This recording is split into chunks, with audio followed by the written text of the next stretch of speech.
हामी अहिले हुबर ड्याममा छौँ। यो चाहिँ एरिजोना र नभाडाको बिचमा छ। यो साइड चाहिँ एरिजोना हो र अर्को उतापट्टिको साइड चाहिँ नभाडा। अहिले 12 बजिरहेको छ। It's pretty crazy.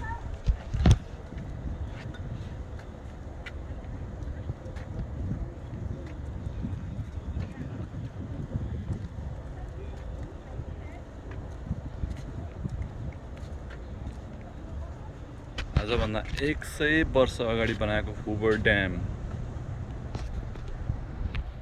त्यहाँ त गाडीहरू पनि छन् जुन अन्डरग्राउन्ड टनलबाट मेन्टेनेन्सको लागि इम्प्लोयहरू र मान्छे टुर पनि गर्न पाउँछ। Actual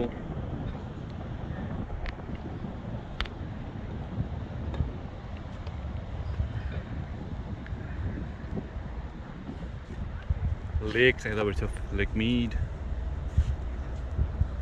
It's a pretty wonderful man-made wonder of the world. हामी चाहिँ अहिले यो हुबर ड्याम माथिबाट हिँडिरहेको छौँ।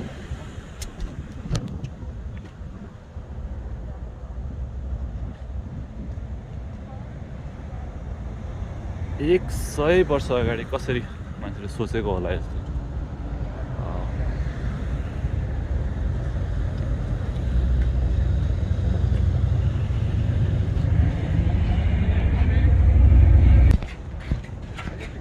हामी यो ब्रिजबाट हेरिरहेको थियौँ।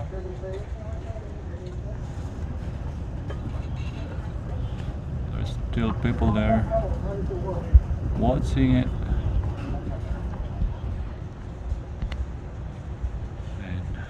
Look at the depth of this.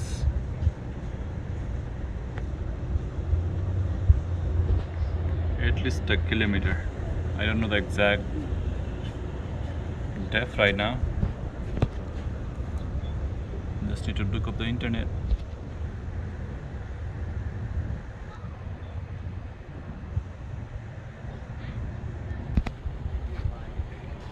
यो हुबर ड्याम चाहिँ कसरी नाम रहन गयो भन्दाखेरि named in honor of Herbert Clark Hoover, 31st President of the United States.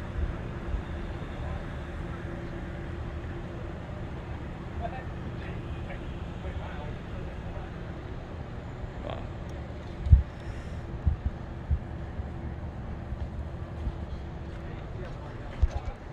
It's an American flag. फहरिराखेको छ अगाडि।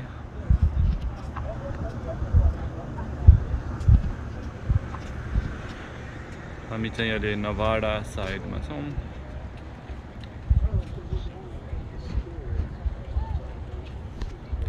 एकैछिनपछि लेक मीडको पनि देखाउन सक्छौँ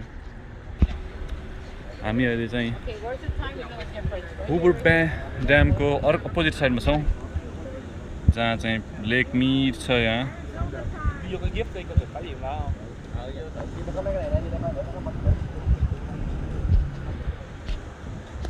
यो साइड चाहिँ एरिजोना हो र यो साइड चाहिँ नभाडा।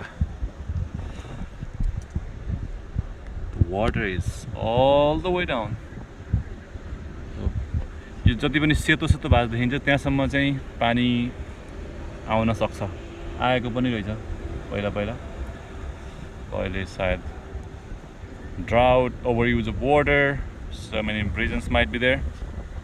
But okay, यति भन्दै अर्को नेक्स्ट भिडियो लिएर तपाईँहरूको माझ आउँदै छु।